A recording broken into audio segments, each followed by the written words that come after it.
Welcome to LCP Chemistry Hub YouTube channel. In this particular video session, today we deal with the important MCQ problems of chapter number 5 that is surface chemistry. दोस्तों आज की इस particular video session में surface chemistry chapter number 5 के कुछ important MCQ problem से deal करेंगे। और दोस्तों यहाँ पर ये जो एमसीक्यू प्रॉब्लम है ये एनसीईआरटी की लाइन बाय लाइन से फ्रेम किए गए।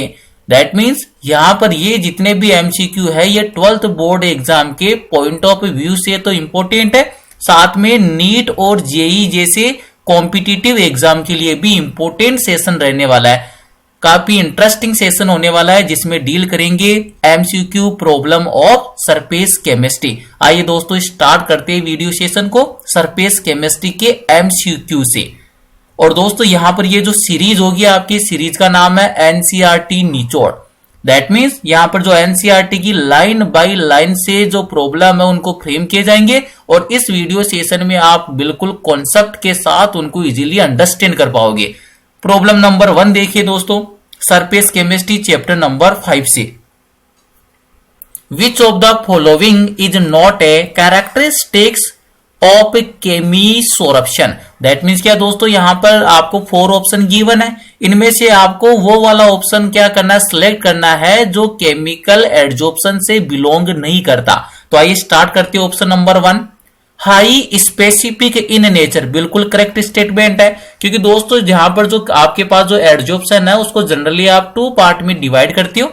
Adsorption is generally classified into 2 category. First is physical adsorption and second is chemical adsorption. And chemical adsorption is highly specific in nature. That means option number 1 is the correct. Second देखिए high enthalpy of adsorption, mean जो chemical adsorption है इसकी जो high enthalpy of adsorption otherwise high heat of adsorption होती है। बिल्कुल ये भी करेक्ट स्टेटमेंट है केमिकल एडजॉर्प्शन के रेस्पेक्ट में। यहां पर दोस्तों जो एंथैल्पी ऑफ एडजॉर्प्शन अदरवाइज जो हीट ऑफ एडजॉर्प्शन है उसकी वैल्यू होती है 82-240 किलो जूल पर मोल। और दोस्तों अगर आप बात करते हो in the case of physical adsorption, physical adsorption के केस में जो हीट ऑफ एडजॉर्प्शन है उसकी वैल्यू होती है दोस्तों 20-40 किलो जूल पर मोल। दैट मीन्स ऑप्शन नंबर 2 भी करेक्ट है।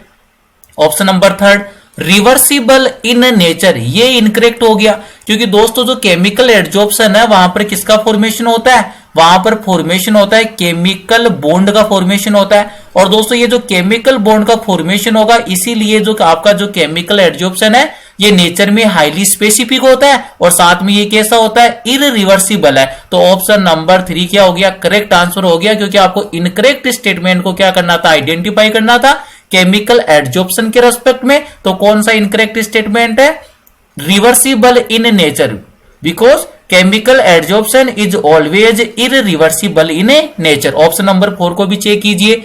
रिजल्ट इनटू यूनिमोलिकुलर लेयर, ये बिल्कुल करेक्ट है, क्योंकि यहां पर केमिकल एडजॉर्प्शन में केमिकल बॉन्ड का फॉर्मेशन होता है दोस्तों, तो यहां पर ओनली 1 ही लेयर का फॉर्मेशन होगा। तो कौन सी लेयर का फॉर्मेशन होगा, यूनिमोलिकुलर लेयर का फॉर्मेशन होगा। लेकिन जब आप बात करते हो फिजिकल एडजॉर्प्शन की, तो फिजिकल एडजॉर्प्शन के केस में मल्टी मोलिकुलर लेयर का फॉर्मेशन होता है। तो यहां पर प्रॉब्लम के अकॉर्डिंग आपको इनकरेक्ट स्टेटमेंट को आइडेंटिफाई करना था किसके रेस्पेक्ट में, केमिकल एडजॉर्प्शन के रेस्पेक्ट में। वो कौन सा हो गया, रिवर्सिबल इन नेचर, क्योंकि जो केमिकल एडजॉर्प्शन है दोस्तों ये ऑलवेज कैसा होता है, irreversible in nature. Problem number 2 देखिए दोस्तों slope of graph in between log x by m versus log p।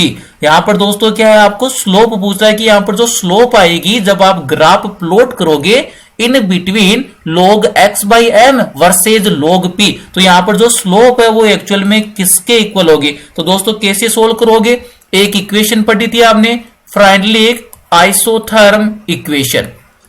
कौन सी इक्वेशन थी, फ्राइडलिक आइसोथर्म इक्वेशन। और दोस्तों यहां पर आपने 3 केस बनाए थे, 8 low pressure, 8 intermediate pressure and 8 high pressure. तो यहां पर जो सेकंड वाला केस है कौन सा वाला, 8 इंटरमीडिएट प्रेशर। जो इंटरमीडिएट प्रेशर है वहां पर दोस्तों जो आपका extent of adsorption, that means x by m है, that means extent of adsorption is directly proportional to p the power raised to 1 by n। तो ये वाला आपको इक्वेशन ऑब्टेन होता था जिसको फ्राइनलिक आइसोथर्म इक्वेशन कहते हैं, और ये कंडीशन कब ऑब्टेन होती है, एट इंटरमीडिएट प्रेशर। अब दोस्तों इस वाली इक्वेशन को आप कैसे सोल्व करोगे, x by m is equal to k p the power raised to 1 by n। यहां पर k क्या है दोस्तों, कांस्टेंट है। अब इस वाली इक्वेशन को मैंने मेंशन कर दिया इक्वेशन नंबर 1।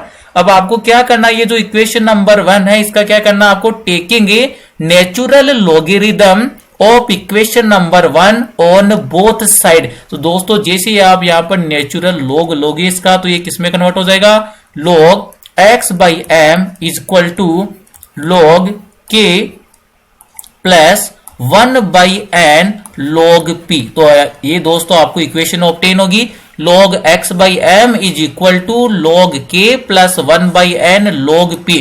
और यहां पर दोस्तों जो ग्राफ आपको प्लॉट कराया, ये ग्राफ किस किस की मिड में है, log x by M, that means ये तो बन गया आपके लिए y एक्सिस, और किसके मिड में, log p, ये रहा log p, तो ये वाली टर्म बन गई आपके लिए x, ये 1 बाई एन हो गया आपके लिए m, और दोस्तों ये क्या हो गया, intercept, that means c।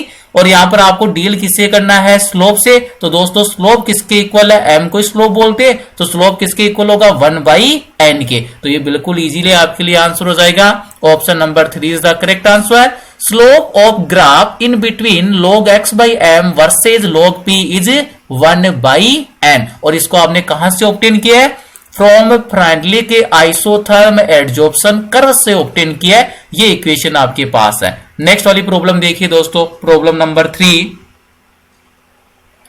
Substance which decrease the activity of a catalyst are known as. ऐसे सब्सटेंस जो कैटालिस्ट की जो एक्टिविटी को डिक्रीज करते हैं दोस्तों, उनको क्या बोलते हैं, पॉइजन बोलती है। तो यहां पर कौन सा करेक्ट ऑप्शन हो जाएगा, option number 4 is the correct answer. The substance which decrease the activity of a catalyst are known as a poison. और दोस्तों जो भी इंक्रीज करते हैं उसको आप क्या बोलते हो, प्रोमोटर, अदरवाइज एक्टिवेटर बोलते हो।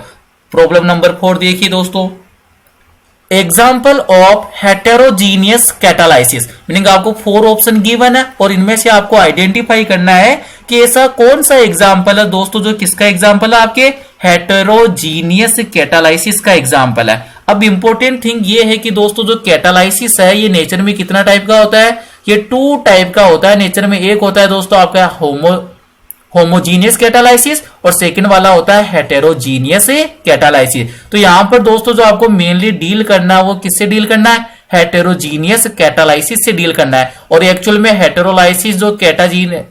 हेटेरोजीनियस कैटालाइसिस को आइडेंटिफाई कैसे करते हो, ए reaction in which the catalyst is present in a phase different from that of the reacting substance is known as heterogeneous catalyst। नहीं यहां पर दोस्तों क्या है, जो कैटालिस्ट और जो रिएक्टेंट है अगर इनकी फिजिकली स्टेट में डिफरेंट फिजिकली स्टेट में एग्जिस्ट कर रही है तो ये किसका एग्जांपल हो जाएगा, हेटेरोजीनियस का।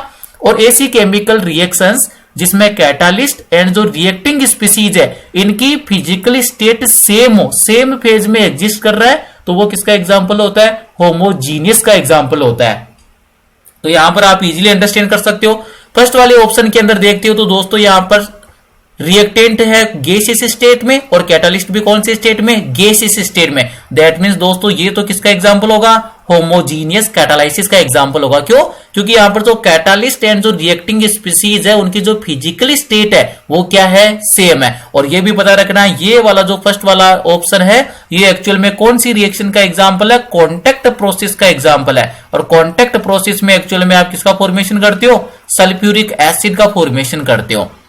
ऑप्शन नंबर 2 मिथाइल एसीटेट का हाइड्रोलाइसिस है, it is the hydrolysis of methyl acetate in the presence of acidic medium. यहां पर रिएक्टेंट देखिए लिक्विड और जो कैटालिस्ट है वो भी कौन सा है, लिक्विड। दैट मींस दोस्तों ये भी किसका एग्जांपल हो गया, होमोजीनियस कैटालाइसिस का एग्जांपल है। एग्जांपल नंबर 3 रिएक्टेंट देखिए गैसियस और यहां पर जो कैटालिस्ट का जो यूज किया ये कौन सी स्टेट में, सॉलिड स्टेट में। तो यहां पर जो रिएक्टिंग स्पीसीज एंड जो कैटालिस्ट है उनकी फेज क्या होगी है, डिफरेंट। तो दोस्तों ये एक्चुअल में किसका एग्जांपल होगा, हेटेरोजीनियस कैटालाइसिस का एग्जांपल है। किसका एग्जाम्पल होगा दोस्तों? ये हेटेरोजीनियस कैटालाइसिस का एग्जाम्पल है और यही आपके लिए करेक्ट ऑप्शन हो जाएगा। और ये पता रखना है इस वाली रिएक्शन को आप कौन सी रिएक्शन बोलते हो? हैबर प्रोसेस बोलते हो। और दोस्तों हैबर प्रोसेस के अंदर किसका फॉर्मेशन किया जाता है? अमोनिया का प्रोडक्शन किया जाता है। नेक्स्ट वाला ऑप्शन देखिए, इन्वर्जन ऑफ केन सुगर। ये दोस्तों केन सुगर है, रिएक्टिंग स्पीसीज है, ये लिक्विड के अंदर है, ये भी लिक्विड में।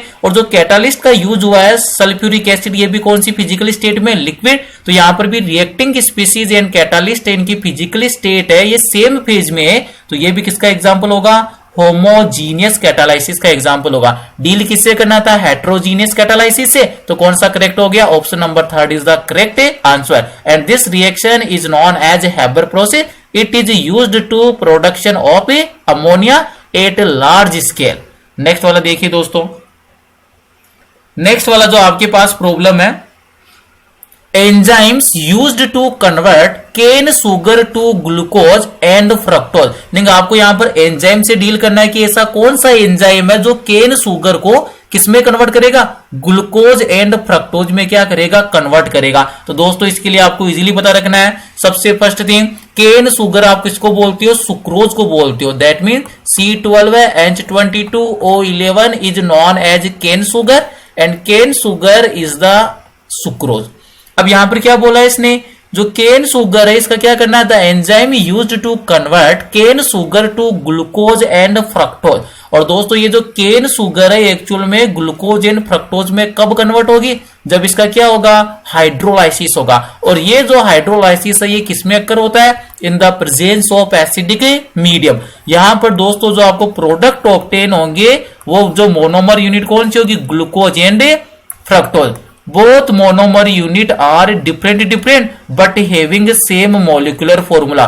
फर्स्ट जो वाली जो मोनोमर यूनिट है दोस्तों ये आपके लिए ग्लूकोज हो जाएगी और सेकंड वाली मोनोमर यूनिट कौन सी हो जाएगी? फ्रक्टोज हो जाएगी। तो यहां पर आप ये जो कन्वर्जन है केन सुगर का ग्लूकोज एंड फ्रक्टोज में, यहां पर जो आप एंजाइम का यूज आता है तो यहां पर कौन से एंजाइम का यूज होता है दोस्तों? तो यहां पर एंजाइम है इनवर्टेज एंजाइम। कौन सा एंजाइम होगा दोस्तों? इनवर्टेज एंजाइम इसको कन्वर्ट करेगा। तो बिल्कुल आपको इजीली आंसर मिल गया। कौन सा हो जाएगा? इनवर्टेज एंजाइम है जो केन सुगर को कन्वर्ट कर देगा ग्लूकोज एंड फ्रक्टोज में। इसके साथ और मेंशन कर रखिए दोस्तों, इनके बारे में भी आपको इंफॉर्मेशन प्रोवाइड करवा देती है। जैसे यहां पर बोल रखा है डाइस्टेज एंजाइम है, ये किसको किसमें कन्वर्ट करता है। इसके बाद में आपके बोल रखा है दोस्तों माल्टेज एंजाइम है, जाइमेज एंजाइम है, तो आपको इनका भी पता रखना है। तो यहां पर अगर अपन बात करें मेनली डाइस्टेज एंजाइम की, तो दोस्तों ये डाइस्टेज एंजाइम है, ये सुक्रोज को कन्वर्ट करता है। किसको कन्वर्ट करेगा? इनवर्टेज एंजाइम तो किसको कन्वर्ट करता है? सुक्रोज को कन्वर्ट करता है ग्लूकोज और फ्रक्टोज के अंदर। जाइमेज जो एंजाइम है दोस्तों ये कन्वर्ट करता है ग्लूकोज को कन्वर्ट करेगा। किसको कन्वर्ट करेगा? ग्लूकोज को कन्वर्ट किसमें करता है? ये carbon dioxide gas and ethanol में कन्वर्ट करता है। तो ये आपको पता होना चाहिए कि यहां पर जो जाइमेज एंजाइम है ये ग्लूकोज को कन्वर्ट करेगा कार्बन डाइऑक्साइड एंड इथेनॉल के अंदर। माल्टेज एंजाइम की अगर आप दोस्तों बात करें तो ये जो माल्टेज एंजाइम है ये किसको कन्वर्ट करता है? माल्टोज को कन्वर्ट करता है। माल्टोज भी किसका एग्जाम्पल है? आपके डाइसेकेराइड का एग्जाम्पल है। तो ये माल्टोज को कन्वर्ट करेगा दोस्तों। माल्टोज को एक्चुअल में किसमें कन्वर्ट करेगा? ग्लूकोज में कन्वर्ट करता है। किसमें कन्वर्ट करेगा? ग्लूकोज के अंदर। लास्ट रह गया दोस्तों आपके डाइस्टेज एंजाइम। ये जो डाइस्टेज एंजाइम है दोस्तों ये किसको कन्वर्ट करता है? स्टार्च को कन्वर्ट करता है। किसको कन्वर्ट करेगा? स्टार्च को कन्वर्ट करेगा। नेक्स्ट वाली प्रॉब्लम पर आइए। The range of the diameter of colloidal particle, meaning जो भी कोलोइडल पार्टिकल है उनके डायमीटर की जो रेंज है ये रेंज कितनी होती है? प्रॉब्लम नंबर 6 देख रही है दोस्तों। तो यहां पर आपको डायरेक्ट लर्न करना है कि जो भी कोलोइडल पार्टिकल है उनकी एक्चुअल में रेंज कितनी होती है? 1 to 1000 नैनोमीटर की रेंज में होती है। तो ये इंपॉर्टेंट थिंग है, कोलोइडल पार्टिकल का रेंज कितना होता है? 1 to 1000 nanometre. Option number 3 is the correct answer. Next वाला क्वेश्चन देखिए दोस्तों, butter is an example of, meaning दोस्तों यहां पर जो बटर है ये एक्चुअल में किसका एग्जाम्पल है? इससे आपको डील करना है। तो सबसे पहले तो आपको ये पता रखना है कि दोस्तों जो बटर है ये एक्चुअल में एग्जाम्पल किसका होता है? इमल्सन का एग्जाम्पल है। किसका एग्जाम्पल है? इमल्सन का एग्जाम्पल है। और दोस्तों जब भी बात आती है इमल्सन की तो यहां पर दो कंपोनेंट होते हैं, एक तो डिस्पर्सन फेज होता है और दोस्तों दूसरा होता है डिस्पर्सन मीडियम। फर्स्ट वाला डिस्पर्स्ड फेज है, सेकंड वाला कौन है, डिस्पर्सन है मीडियम। तो ये पता रखना है कि जो एक्चुअल के अंदर जो आपके पास ये बटर है, एक्चुअल में किसका एग्जाम्पल है, butter is the example of a emulsion. किसका एग्जाम्पल होगा दोस्तों, ये इमल्सन का एग्जाम्पल है। और इमल्सन के एग्जाम्पल में आपको ये पता रखना है दोस्तों कि यहां पर जो डिस्पर्स्ड फेज भी कौन सा होगा, लिक्विड होगा, और साथ में ये जो कौन सा डिस्पर्सन मीडियम, ये भी कौन सा होगा, लिक्विड होगा। क्योंकि इमल्सन के केस में dispersed phase and dispersion medium both are liquid and butter is the example of a emulsion. और कौन कौन से दोस्तों इमल्सन के एग्जाम्पल है, मिल्क एंड हेयर क्रीम, ये भी पता रखना है इमल्सन के। और कौन से एग्जाम्पल हो सकते हैं, मिल्क भी किसका एग्जाम्पल है, इमल्सन का। और साथ में जो हेयर क्रीम है ये भी किसका एग्जाम्पल है दोस्तों, इमल्सन का एग्जाम्पल है। नेक्स्ट वाली प्रॉब्लम की ओर मूव करते हैं। Select the incorrect statement regarding lyophobic sol.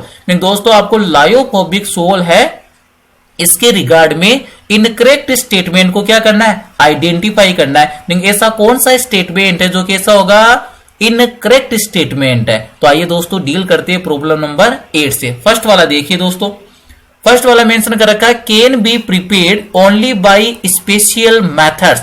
Lyophobic sol है, उनका प्रिपरेशन की बात करती है तो इनको जनरली अपन डायरेक्ट सोल्यूट करके, इनको डायरेक्ट डिजोल्व करके इनका फॉर्मेशन नहीं कर सकते, क्योंकि यहाँ पर जो डिस्पर्स्ड फेज और डिस्पर्सन मीडियम है उनके पार्टिकल के मिड में किसी भी टाइप की अफिनिटी या अट्रैक्शन नहीं होता है। तो ये बिल्कुल करेक्ट स्टेटमेंट है, क्योंकि जो भी लायोफोबिक सोल है, lyophobic sol can not be prepared only by special method. Lyophobic sol can be prepared only by special method.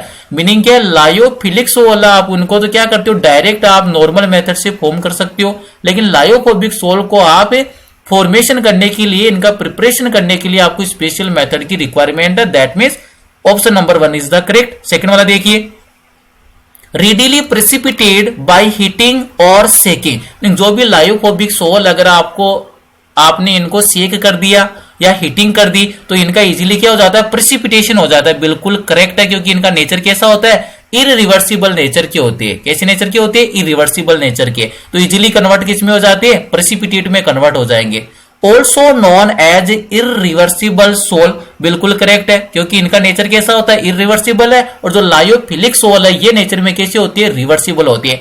These sols are quite stable, ये इनकरेक्ट स्टेटमेंट हो गया दोस्तों, क्योंकि जो क्वाइट स्टेबल सोल कौन से, lyophilic वाले है, उनमें किसी भी टाइप का स्टेबलाइजर एजेंट मिक्स करने की रिक्वायरमेंट नहीं है, क्योंकि वहां पर डिस्पर्स्ड फेज और डिस्पर्सन मीडियम के जो पार्टिकल है उनके मिड में ग्रेट अफिनिटी प्रेजेंट होती है। तो यहां पर जो लायोफोबिक सोल है दोस्तों ये एक्चुअल में क्या होते हैं, आर क्वाइट स्टेबल। ये इनकरेक्ट हो गया, क्योंकि दीज आर अनस्टेबल, और इनको स्टेबल करने के लिए स्मॉल अमाउंट में आप क्या मिक्स करते हो, इलेक्ट्रोलाइट को मिक्स करते हो, जिनको स्टेबलाइजर एजेंट बोलते हैं। तो दोस्तों कौन सा ऑप्शन करेक्ट हो गया, option number 4 is the correct answer for problem number 8। Next वाले प्रॉब्लम की ओर मूव करते हैं। The formation of micelle takes place. दोस्तों मीनिंग जहां पर भी ये मिसेल का फॉर्मेशन होगा तो उसके लिए क्या कंडीशन है, क्रिटिकल टेम्परेचर क्या होगा, और जो क्रिटिकल मिसेल कॉन्सेंट्रेशन है उसकी वैल्यू क्या होगी, कब जाकर मिसेल का फॉर्मेशन होगा। ये काफी इंपॉर्टेंट क्वेश्चन है दोस्तों, क्योंकि मिसेल है आपके सिलेबस में गिवन है। जो भी सेपोनिफिकेशन की रिएक्शंस होती है, क्लीनिंग एक्शन ऑफ सोप है, ये एक्चुअल में किसके एग्जांपल है, मिसेल के एग्जांपल है, इमल्सन के एग्जांपल है। तो यहां पर दोस्तों काफी इंपॉर्टेंट और इंटरेस्टिंग क्वेश्चन है।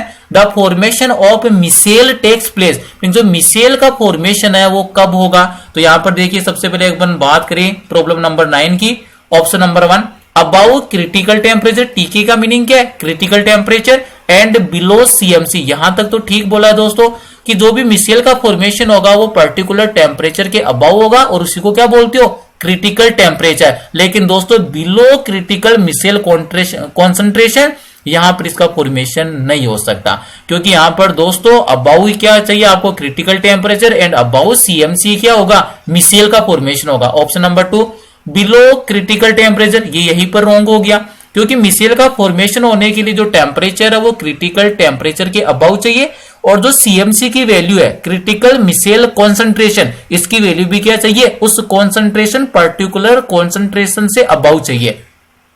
Option number 3 above critical temperature and critical micelle concentration both. बिल्कुल ये करेक्ट आंसर है, क्योंकि मिसेल का फॉर्मेशन तभी होगा जब दोस्तों जो पर्टिकुलर टेम्परेचर से अबव टेम्परेचर हो और पर्टिकुलर कॉन्सेंट्रेशन से अबव कॉन्सेंट्रेशन हो। पर्टिकुलर टेम्परेचर से अबव टेम्परेचर को बोलेंगे क्रिटिकल टेम्परेचर और कॉन्सेंट्रेशन को बोलेंगे critical micelle concentration.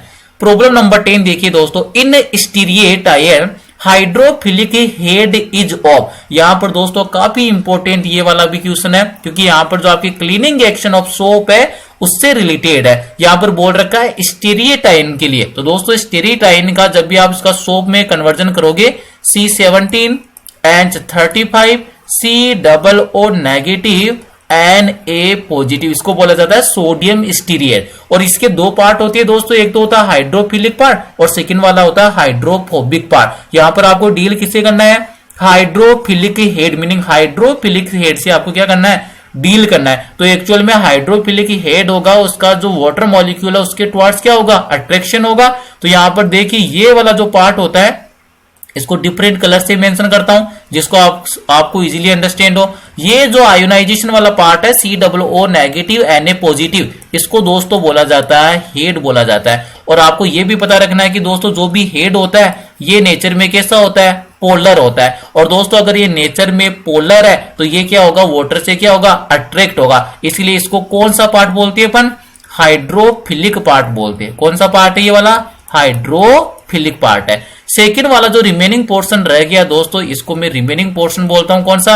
C17 H35। पहली बात तो ये लॉन्ग हाइड्रोकार्बन की चेन, किसकी चेन होती है? लॉन्ग हाइड्रोकार्बन की चेन है। और इसका नेचर कैसा होता है? नॉन पोलर है। एक्चुअल में ये कैसा है? Non polar in nature. और दोस्तों अगर नॉन पोलर इन नेचर है तो क्या ये वाटर से अट्रैक्ट हो पाएगा? क्या नहीं होएगा। तो इसीलिए आप इसको क्या बोलते हो? हाइड्रोफोबिक बोलते हो। इसको क्या बोला जाएगा? हाइड्रोफोबिक पोर्शन बोला जाएगा। और यही एक्चुअल में क्या होती है? टेल होती है। जो नॉन पोलर पार्ट है इसको क्या बोलते हैं? टेल बोलते हैं। तो कौन सा हो जाएगा दोस्तों? एग्जाम्पल बता दिया मैंने सोडियम स्टीरिएट का। तो यहां पर हाइड्रोफिलिक पोर्शन कौन सा हो जाएगा? COO negative Na positive. That means option number 1 is the correct answer. Problem number 11 की ओर मूव करते हैं दोस्तों। प्रॉब्लम नंबर 11 देखिए यहां पर, gold sol can be prepared chemically by, meaning आपको किसका फॉर्मेशन करना है? गोल्ड सोल का फॉर्मेशन करना है। और गोल्ड सोल का फॉर्मेशन कौन से मेथड से कर रही हो?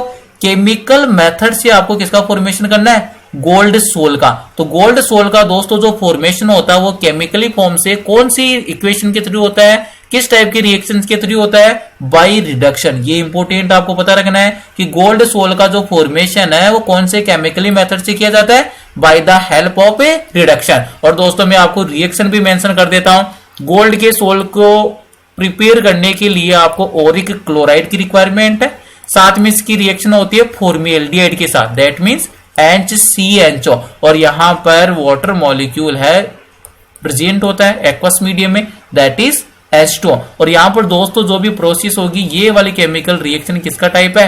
रिडक्शन टाइप की केमिकल रिएक्शन है। और यहां पर फॉर्मेशन किसका होगा? गोल्ड सोल का फॉर्मेशन हो जाएगा। मेटल का सोल बनेगा कौन सा? गोल्ड सोल बन जाएगा। अब देखिए यहां पर जो गोल्ड था वो +3 ऑक्सीडेशन स्टेट में, प्रोडक्ट के अंदर किस में कन्वर्ट हो गया? 0 में। तो एक्चुअल में क्या हुआ? रिडक्शन। इसलिए जो गोल्ड सोल का प्रिपरेशन कौन सा मेथड से किया जाता है दोस्तों? रिडक्शन मेथड से किया जाता है। साथ में देखिए यहां पर इसका रिडक्शन किसने किया? फॉर्मेल्डिहाइड ने। तो इसका रिडक्शन हुआ तो फॉर्मेल्डिहाइड का क्या हो जाएगा? ऑक्सीडेशन। यहां पर दोस्तों जो फॉर्मेल्डिहाइड है ये किस में कन्वर्ट हो जाएगा? फॉर्मिक एसिड में कन्वर्ट हो जाएगा। और साथ में बाई प्रोडक्ट की अगर बात करती हो तो क्या बन जाएगा? NCl बन जाएगा, हाइड्रोजन क्लोराइड। तो रिडक्शन करेक्ट हो गया। नेक्स्ट वाला देखिए प्रॉब्लम नंबर 12 है, process of converting a precipitate into colloidal solution is known as. काफी इंपॉर्टेंट थिंग है दोस्तों, यहां पर क्या कर रही हो आप? कन्वर्जन कर रही हो। और कन्वर्जन किसका हो रहा है? प्रेसिपिटेट। जो पीपीटी है आपने उसको किस में कन्वर्ट कर रही हो? कोलोइडल सोल में कन्वर्ट कर रही हो। तो ये जो प्रोसेस होती है दोस्तों, इस वाली प्रोसेस को कौन सा बोलते हैं? पेप्टाइजेशन बोलते हैं। कौन सी प्रोसेस है? पेप्टाइजेशन है प्रोसेस। तो ये माइंड में सेट करके रखना है। ऐसी प्रोसेस जिसके थ्रू प्रेसिपिटेट को कोलोइडल सोल में आप कन्वर्ट करते हो, उस वाली प्रोसेस को क्या बोला जाता है? पेप्टाइजेशन बोला जाता है। क्या बोला जाएगा? पेप्टाइजेशन। नेक्स्ट वाली देखिए दोस्तों problem number 13, positively charge sol among the following is, meaning क्या है दोस्तों, यहां पर आपको कुछ एग्जाम्पल गिवन है और इन एग्जाम्पल में से आपको डील करना है कि जो आपको गिवन एग्जाम्पल है इनमें से कौन सा ऐसा एग्जाम्पल है जो किसका एग्जाम्पल होगा, पॉजिटिवली चार्ज सोल का एग्जाम्पल होगा। तो दोस्तों बिल्कुल अच्छी इंपॉर्टेंट है, एनसीईआरटी में इसकी टेबल भी बना रखी है जिसमें आपके 2 टाइप के चार्ज वाले सोल मेंशन कर रखे, positive charge sol and negative charge sol. तो यहां पर इसका अगर आंसर की बात करें अपन प्रॉब्लम नंबर 13 की, कौन सा करेक्ट आंसर होगा दोस्तों आपके लिए जो पॉजिटिव चार्ज सोल का एग्जाम्पल है, तो दोस्तों ये आंसर होगा ऑप्शन नंबर 1। क्योंकि आपको एक बात पता रखना है कि जो भी मेटल के सोल है ये कौन सी होती है, नेगेटिवली चार्ज। तो सिल्वर सोल किसका एग्जाम्पल हो जाएगा, नेगेटिवली चार्ज का हो जाएगा क्योंकि यहां पर मेटल है। फिर देखिए मेटल के सल्फाइड, ये भी आपको माइंड में सेट करके रखना है कि मेटल के सल्फाइड और मेटल के जो हाइड्रोक्साइड है ये भी किसके एग्जाम्पल होती है, नेगेटिव चार्ज सोल के। तो यहाँ पर मेटल का सल्फाइड था तो ये भी किसका एग्जाम्पल हो गया, नेगेटिव चार्ज सोल का। स्टार्च सोल की अगर बात करें तो ये भी कौन सा होता है, नेगेटिव चार्ज सोल का। और मेटल का जो ऑक्साइड पर्टिकुलर बात करेंगे titanium dioxide, that means TiO2, ये दोस्तों किसका एग्जाम्पल होता है, पॉजिटिव चार्ज सोल का एग्जाम्पल होता है। प्रॉब्लम नंबर 14 देखिए दोस्तों, मैक्सिमम फ्लोक्यूलेटिंग पावर, फ्लोक्यूलेटिंग पावर बोल सकते हो, अदरवाइज आप इसी को ही कोएगुलेशन पावर बोल सकते हो। हार्डी सूल्जे रूल है उसका एप्लीकेशन पोर्शन है ये।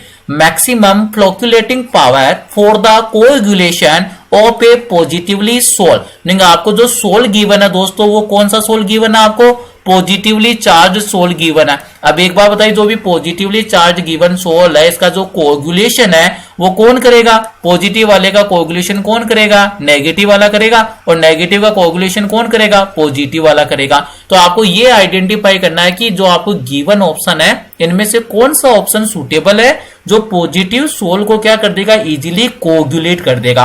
और ये एक्चुअल में कौन से रूल का एप्लीकेशन है दोस्तों, हार्डी सूल्जे रूल का एप्लीकेशन है। सोल कौन सा गिवन है, पॉजिटिव, इसका कोएगुलेशन कौन करेगा, नेगेटिव वाला। लेकिन कौन सा नेगेटिव वाला करेगा, जिसकी वैलेंसी क्या होगी, जितनी हायर होगी, हायर वैलेंसी वाला इजीली क्या कर देगा, कोएगुलेट कर देगा। तो नेगेटिव में जिसकी वैलेंसी हायर है वो इजीली क्या कर देगा, पॉजिटिव सोल को कोएगुलेट कर देगा। नेगेटिव तो है लेकिन वैलेंसी कितनी है, -1 है। सेकंड वाले में देखिए ये भी नेगेटिव है लेकिन इसकी वैलेंसी कितनी है, -2। तो ऑप्शन कौन सा करेक्ट हो जाएगा, option number 2 is the correct answer. अगर आपको यहां पर नेगेटिव सोल मेंशन किया होता तो उसका कोएगुलेशन कौन करता, पॉजिटिव वाला, तब फिर उस कंडीशन में अपना आंसर कौन सा होता है, एल्यूमिनियम +3 होता। लेकिन अकॉर्डिंग टू प्रॉब्लम आपको पॉजिटिव सोल गिवन है तो इसका कोएगुलेशन कौन करेगा, नेगेटिव चार्ज। और नेगेटिव चार्ज कौन सा करेगा, जिसकी वैलेंसी क्या होगी, हायर होगी। तो हायर किसकी है, सल्फेट की है। तो यहां पर ऑप्शन नंबर 2 हो गया।